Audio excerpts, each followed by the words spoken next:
So in our planning and engineering meetings, I believe there's a bit of an elephant in the room, and that elephant is the autonomous vehicle. If we're discussing anything to do with infrastructure or transportation, and we're thinking more than 8 years out, we should be talking about autonomous vehicles and their impacts. Now, the reason I say this is because technology is developing at a very, very rapid rate. Human progress. If you measure where we are now at the moment, and you look ahead, you think we're on a rising trend. Yeah, we're not. The acceleration is accelerating. Okay, in the next 5 to 10 years, we are going to see amazing things coming down the pipeline. All sorts of technologies. And the autonomous vehicle is one of the biggest, most disruptive ones coming. So you're going to say this takes decades, Paul. It's going to take decades. No, it won't. This is New York City, 1900, Fifth Avenue, and Fifth Avenue in 1913. In the first picture on the top left, you can't see any automobiles. There's actually one. Bottom right, you can't see any horses. That's 13 years. Imagine how quickly it could take place today, that displacement. So Google are leading the way in autonomous vehicle development. They're top left there. That vehicle's done 1 million miles of testing on public roads. Bottom right, the Daimler truck, they say that will be autonomous by 2025. Google are saying they're going to have their technology in public hands by 2020. Now, not every vehicle is going to look like current vehicles. This is one this is a bi-directional one. It swings both ways. It's designed on a quadrant basis. It steers in each corner. And we're going to get autonomous deliver bots on the sidewalks delivering our pizza. We're going to get self-delivering bicycles. All sorts of manner of autonomous vehicles are coming. Now, some numbers to throw at you. This is why this is important. 1,600 lives a year. That's how many Canadian lives we could save if we have autonomous vehicles. 32% of us, our health is being impacted because we live too close to polluting roadways. If we get electric vehicles, we'll change that.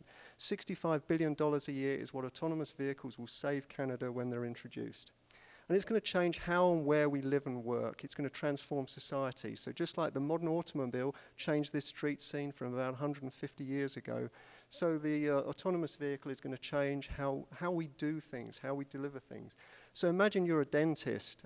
You could have an autonomous vehicle office, and you could go along to a company. You could treat everyone there. They wouldn't need to waste an hour and a half their day traveling to you. Retailers could deliver their services to you. Life is just going to transform. Now, one of the key ways it's going to transform is transportation as a service. That is where we get rid of the private motor vehicle and we start to use this service. And it's a bit like Uber on steroids, if you've heard of Uber. You use your smart device, you just call up your vehicle, tell you where it want to go, you pay electronically, it arrives to you, it takes you on your ride, you offload it. You don't need to own a vehicle, you don't need to worry about parking. It's going to change so many things. Now, there's a compelling business case. Taxis, car rentals, car share, ride share, and transportation network companies like Uber, they all benefit from having autonomous vehicles. They all lose market share if they don't have it. So they're going to be getting this really quick. And it's going to be an on-demand, point-to-point service, not like transit, which is fixed route, fixed schedule. And at Cavco, we reckon there's going to be a tipping point sometime around 2026 when about 20% of all the work on the road network is being done by autonomous vehicles. At that point, everyone's going to look at it and go, why would I want to own a private vehicle? Why don't I use this technology? But one of the key things, this is only really going to take off if we can avoid congestion, and that will happen if we start ride sharing, and that's the whole purpose of transit. If we can go from 1.2 people per vehicle to 1.8 people per vehicle on average, we actually get over the induced demand problems because they're 30% of the population, they're disabled, too old, too young, too poor to drive. They're going to start using this service, and we'll actually end up with less vehicles on the road.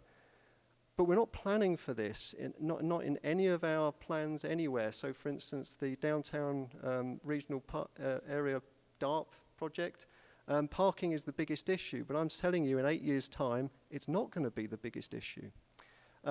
LRT, we're planning to build LRT, might be finished in 15 years, maybe longer. I'm suggesting that we'll have autonomous vehicles replacing the need for LRT as soon as 2026, within 11 years. So we really need to be putting this into our future plans. So the benefits to all of this are pretty key for me. Safety is absolutely huge. There's environmental benefits, particularly if we go for electric vehicles. There's operational efficiency on the road network. We can just make our cities more pleasant. We can get more active transportation. It's going to save us time, a great deal of time, because we're no longer slaves to the driving task. Downsides, it's technically very, very challenging to achieve this, but I say Google have told us they'll have it by 2020. I'm saying 2023 all year round in Canada.